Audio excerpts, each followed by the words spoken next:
Imaginen por un segundo una instalación industrial del tamaño de una ciudad pequeña. Ujú. Kilómetros y kilómetros de tuberías entrelazadas, tanques gigantescos almacenando químicos tóxicos, reactores operando a temperaturas que derretirían el acero común.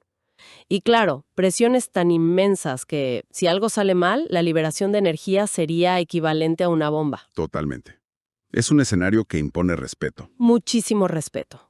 Entonces la pregunta es, ¿quién se interpone entre ese monstruo de metal y una catástrofe que podría borrar un pueblo entero del mapa? Esa es la gran pregunta. Hoy, 31 de marzo de 2026, vamos a sumergirnos en las fuentes para descubrir exactamente a esos guardianes invisibles.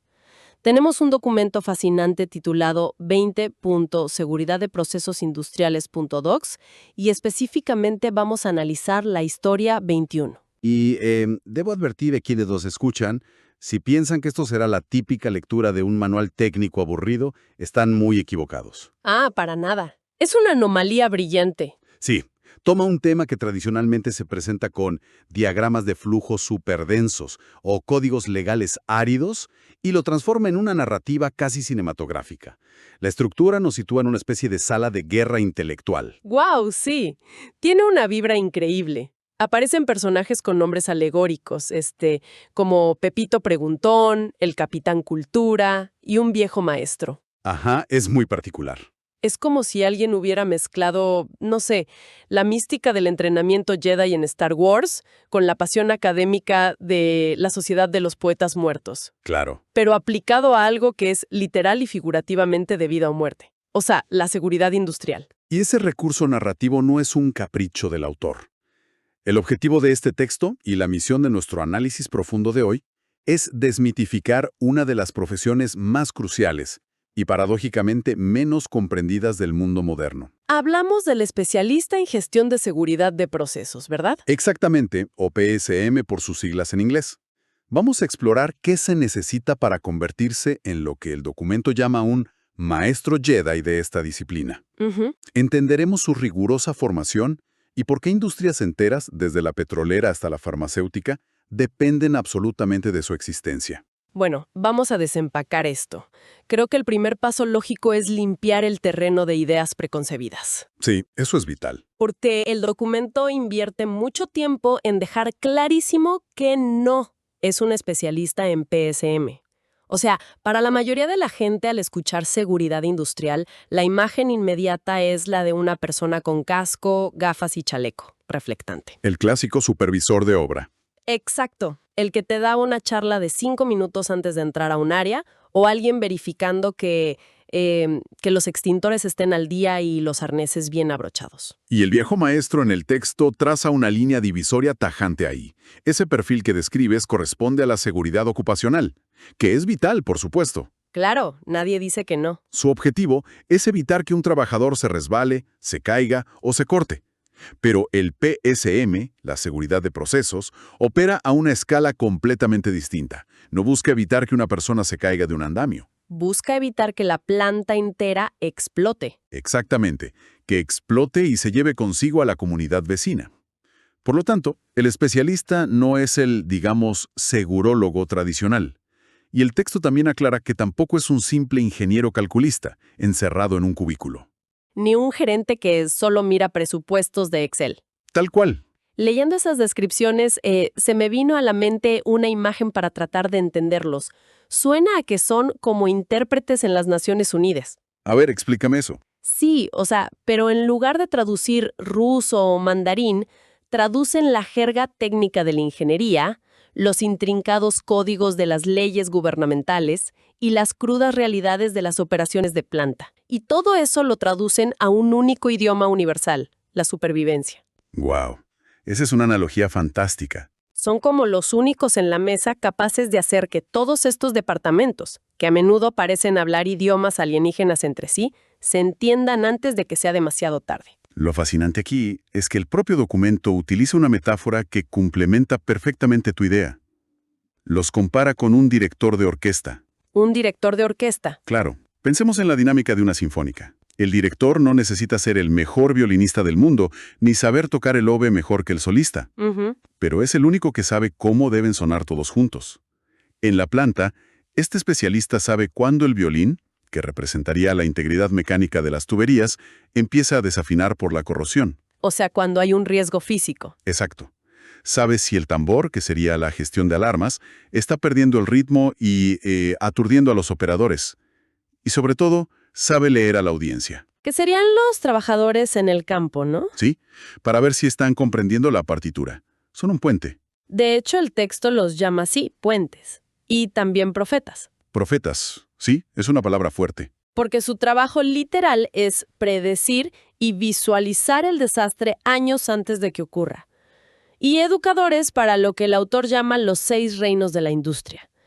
Pero claro, si este rol es tan integral, si tienes que dominar tantas variables simultáneamente, la pregunta que surge es, ¿dónde se estudia para ser este director de orquesta? Y esa es una de las grandes revelaciones del documento. En la inmensa mayoría de los países no existe una carrera de pregrado llamada licenciatura en gestión de seguridad de procesos. ¿En serio? No hay una única puerta de entrada académica. El viejo maestro despliega un mapa en la historia donde muestra que estos especialistas nacen de la convergencia de 5 caminos completamente distintos. Sí, esos 5 caminos me dejaron pensando bastante. El primero es predecible, ingeniería. O sea, química, mecánica, industrial. Es el más común, claro. El segundo es la seguridad industrial tradicional, aquellos que deciden dar el salto de lo ocupacional a los procesos. El tercero son las ciencias exactas, físicos, químicos o matemáticos puros que entran a calcular riesgos cuantitativos. Muy analíticos. Exacto. El cuarto camino es fascinante porque viene del fango, por así decirlo, de las operaciones. Son técnicos, instrumentistas, operadores de consola que llevan 20 años escuchando las máquinas. Pero el quinto camino, El quinto rompe el molde. vocalmente, gestión y leyes, abogados, administradores de empresas, psicólogos organizacionales. Así es. Es un delta donde 5 ríos muy distintos alimentan el mismo océano. Cada perfil trae una pieza del rompecabezas. Ujú. El ingeniero químico entiende a qué presión el gas se vuelve inestable. El operador sabe exactamente en qué válvula el sistema suele atascarse en invierno. El abogado entiende las implicaciones de las normativas de la agencia ambiental. Claro, el riesgo legal. Exacto. Y el psicólogo organizacional entiende por qué un operador que lleva trabajando turnos de 12 horas por 2 semanas seguidas inevitablemente va a cometer un error crítico. Aquí es donde se pone realmente interesante, pero te confieso que al leerlo también me pareció un poco alarmante. ¿Alarmante por qué? A ver, estamos hablando de instalaciones que manejan sustancias altamente tóxicas a presiones que no podemos ni imaginar. ¿No diluye la seguridad del hecho de que alguien que estudió psicología o administración pueda liderar este campo? Entiendo por dónde vas. Quiero decir, por más que entiendas la fatiga humana, si no tienes una base estrictamente matemática para calcular la termodinámica de un tanque de almacenamiento, ¿no corremos el riesgo de que la planta vuele por los aires? Esto plantea una pregunta importante.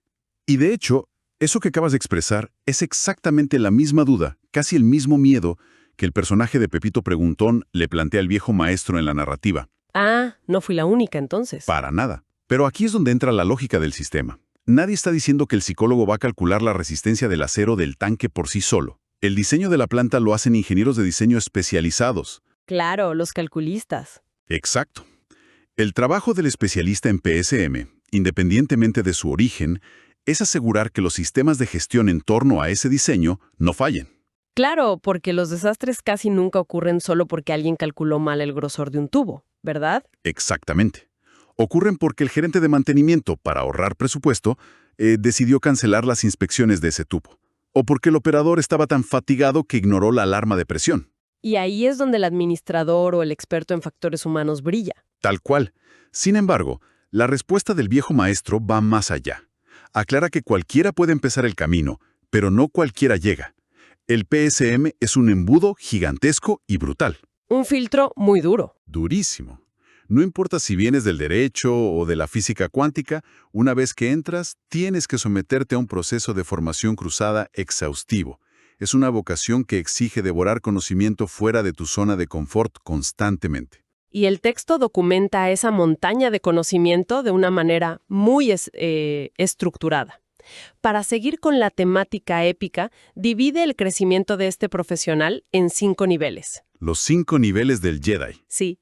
El nivel 1 es el aprendiz. Es alguien que recién se entera de que existen 14 elementos o guardianes de la seguridad de procesos, pero aún no sabe cómo usarlos. Hace muchas preguntas. Luego, con unos 2 o 3 años de experiencia, se alcanza el nivel 2, que es el practicante. Ajá. Aquí la persona ya no solo observa, empieza a utilizar herramientas analíticas en la vida real. Participa en evaluaciones de riesgo y desarrolla el ojo clínico para detectar grietas. Grietas físicas. Físicas, pero también en los procedimientos escritos que nadie sigue, que a veces son más peligrosas. Definitivamente. El nivel 3 ya son palabras mayores. El experto.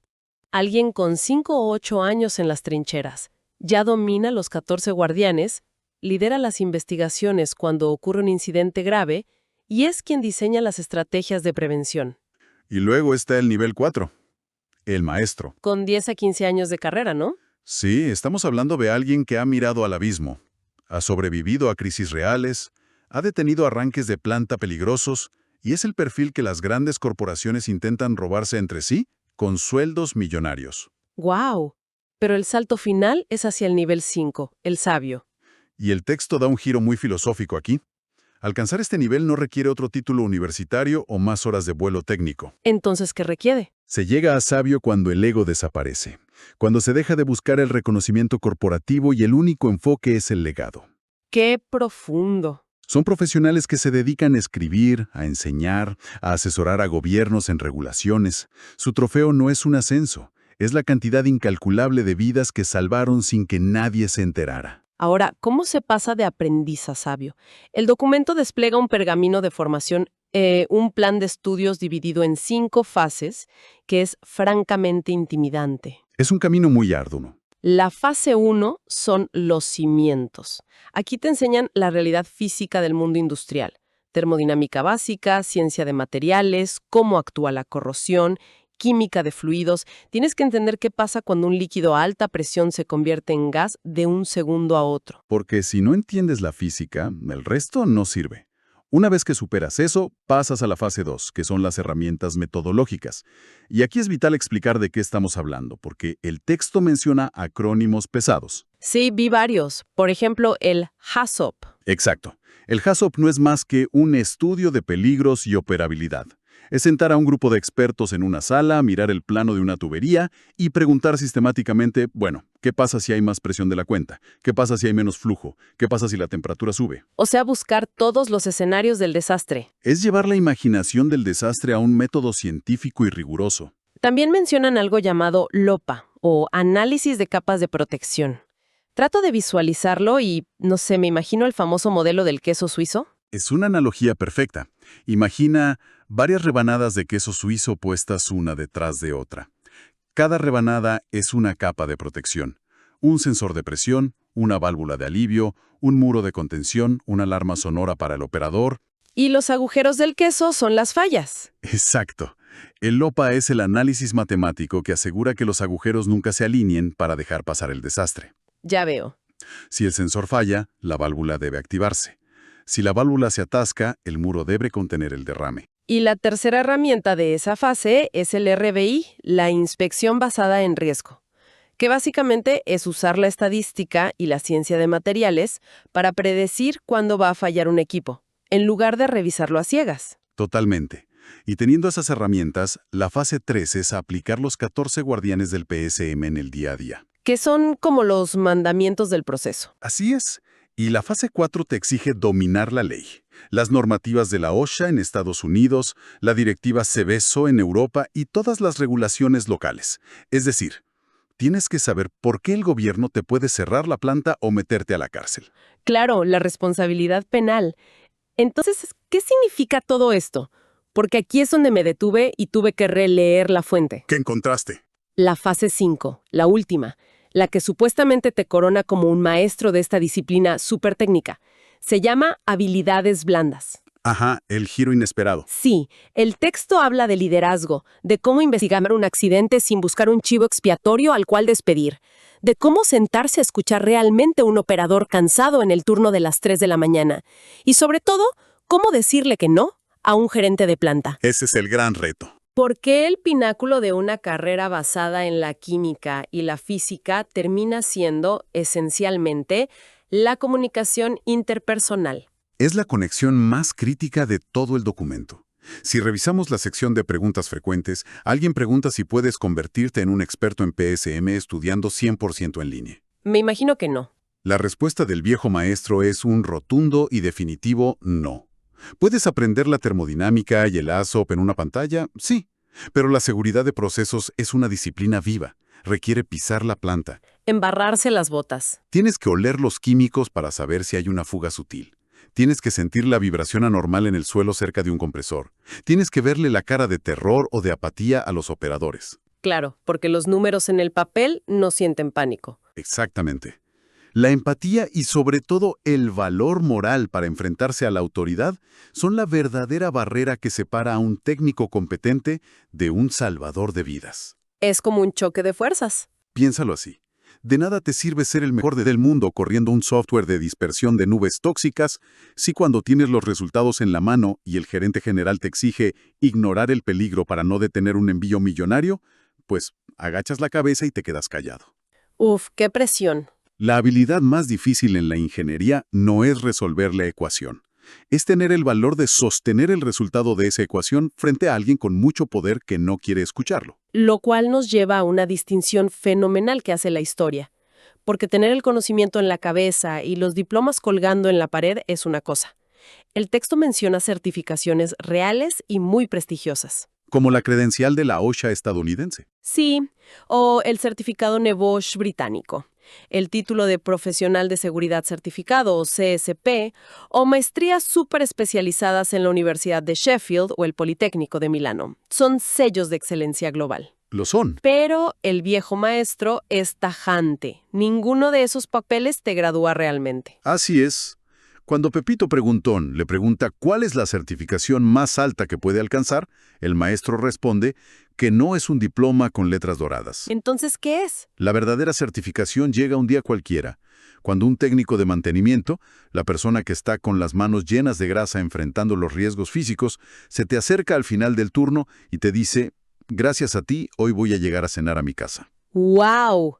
Confieso que esa línea me puso la piel de gallina. Es el verdadero premio. Y para aterrizar toda esta filosofía, el documento nos entrega un caso de estudio precioso, una narración incrustada en la historia, el caso de María.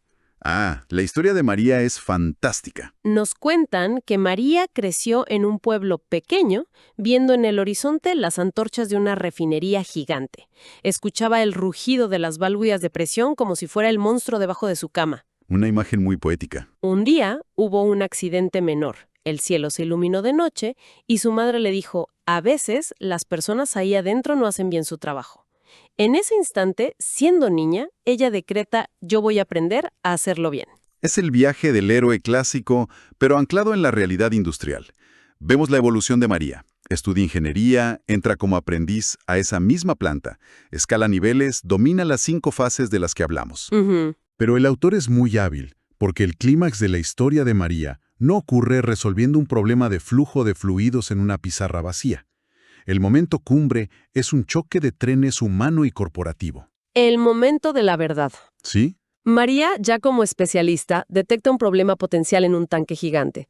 Hay una inspección interna programada, pero el gerente de planta, que tiene el presupuesto ahogándolo y un cronograma de producción atrasado, le ordena cancelar la inspección. Porque detener el tanque costaría muchísimo dinero. Él cree que el tanque puede aguantar un año más. Y aquí es donde María tiene que decir que no. Pero la belleza es cómo lo hace. No hace un berrinche ni apela solo a las emociones. Utiliza sus herramientas de la fase 2. Mal presentimiento. Ella pone sobre la mesa datos empíricos. Cruza las variables. Cruza las tasas de corrosión del acero con las presiones de operación y el historial térmico del equipo.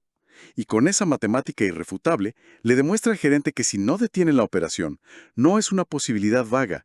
Existe un 15% de probabilidad demostrable de una ruptura catastrófica en los próximos 6 meses. Es usar la ingeniería como escudo. Y funciona. Funciona porque contra los datos duros es muy difícil discutir. Ante la contundencia de los datos, el gerente cede. Detienen la planta, abren el tanque y Encuentran una grieta crítica, una fisura que de haber seguido operando habría causado una explosión monumental. Y lo más impactante de esta victoria de María es que nadie hace una fiesta. Solo ella, el gerente y los operadores saben lo que estuvo a punto de pasar. Es el trabajo invisible. Y esta historia prepara el terreno para el momento culminante del documento, que es el juramento del especialista. Ese juramento es súper emotivo. Es la piedra angular del texto. La escena describe a los personajes Pepito Preguntón, el Capitán Cultura, levantándose a la luz de una vela. Y lo que prometen no es cumplir con las horas de oficina, es un pacto ético. Prometen formalmente poner siempre la preservación de la vida humana por encima de los cronogramas de producción, de los bonos corporativos y de las presiones de presupuesto. Prometen algo que en la industria es rarísimo: investigar los incidentes exclusivamente para aprender de las fallas del sistema. Y nunca, jamás, usarlos como excusa para buscar a quién culpar y despedir. Cambiar la cultura de la culpa por la del aprendizaje. Y hay una línea en ese juramento que acarrea un peso histórico aplastante. Prometen recordar y honrar los nombres de aquellos que la industria perdió, nombrando tragedias que reescribieron las reglas del mundo. Y nombran desastres reales. Mencionan a Bhopal, en India, donde en 1984 una fuga de gas tóxico mató a miles de personas porque, para ahorrar dinero, se apagaron los sistemas de refrigeración de seguridad. ¡Qué terrible! Mencionan las tragedias de Tacóa y Amuay en Venezuela, la explosión del transbordador espacial Challenger, que es el ejemplo supremo de cómo la presión por cumplir un cronograma de lanzamiento silenció a los ingenieros que sabían que los sellos de goma iban a fallar con el frío. El clásico caso de ignorar a los técnicos. Y mencionan el derrame petrolero de Deepwater Horizon en el Golfo de México. Cada una de esas tragedias no fue un acto de Dios, fue el resultado de sistemas de seguridad de procesos que fallaron o fueron deliberadamente ignorados. Prometen llevar el peso de esas víctimas como un recordatorio constante. Prometen nunca usar la frase «ese no es mi problema» cuando vean una condición insegura. Si conectamos esto con el panorama general, lo que logra este documento es un truco de magia conceptual extraordinario. Toma una disciplina que en la superficie está compuesta por interminables hojas de cálculo en Excel, auditorías secas, normativas gubernamentales, Y modelos matemáticos, que suena aburridísimo. y la transforma en un imperativo moral. Te dice a la cara que, para ser un especialista en seguridad de procesos, no basta con ser inteligente. Tu integridad, tu capacidad para mantenerte firme frente al poder, tiene que ser tan resistente e inquebrantable como el acero forjado de las tuberías que proteges. Creo firmemente que por eso este análisis profundo de hoy es tan vital para quienes nos escuchan. Y esto aplica sea que trabajes supervisando reactores químicos, liderando un equipo de desarrolladores de software, manejando las finanzas de un hospital o en cualquier estructura organizacional. Totalmente aplicable. Lo que el viejo maestro y la historia de María nos enseñan trasciende la ingeniería. Es una clase magistral sobre el valor incalculable del liderazgo invisible. Nos muestran lo que significa tener la valentía de poner el freno de mano, respaldado por datos sólidos, cuando todo el entorno económico, las bonificaciones y la presión de los accionistas te gritan que aceleres. En definitiva, es una lección sobre cómo proteger el elemento humano. Vivimos en sistemas globales que están hiperoptimizados, obsesionados con la velocidad de entrega y la maximización de ganancias. La figura del especialista en PSM es un recordatorio de que la optimización sin márgenes de seguridad, la eficiencia que ignora la fatiga humana o el desgaste de los materiales no es progreso.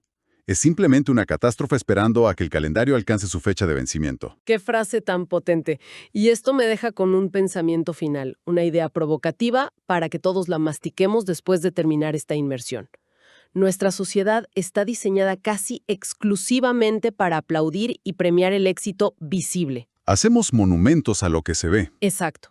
Hacemos grandes eventos cuando se inaugura un edificio, lanzamos confeti cuando se rompe un récord de ventas, damos medallas al mérito cuando un producto revoluciona el mercado, celebramos lo que ocurre. Así es. Pero como hemos visto, la obra maestra absoluta de un especialista en seguridad de procesos, la culminación de sus años de estudio, sus madrugadas calculando riesgos y sus debates acalorados como gerentes, es un martes cualquiera.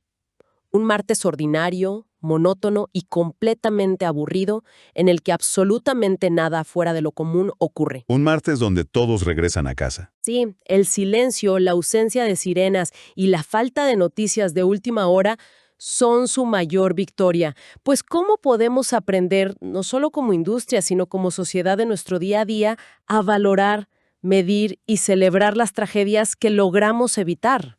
Es una excelente reflexión para llevarnos. Es una invitación profunda a reconocer y agradecer a todos esos guardianes invisibles que mantienen nuestro mundo girando en paz. Muchísimas gracias por acompañarnos en este análisis. Hasta la próxima.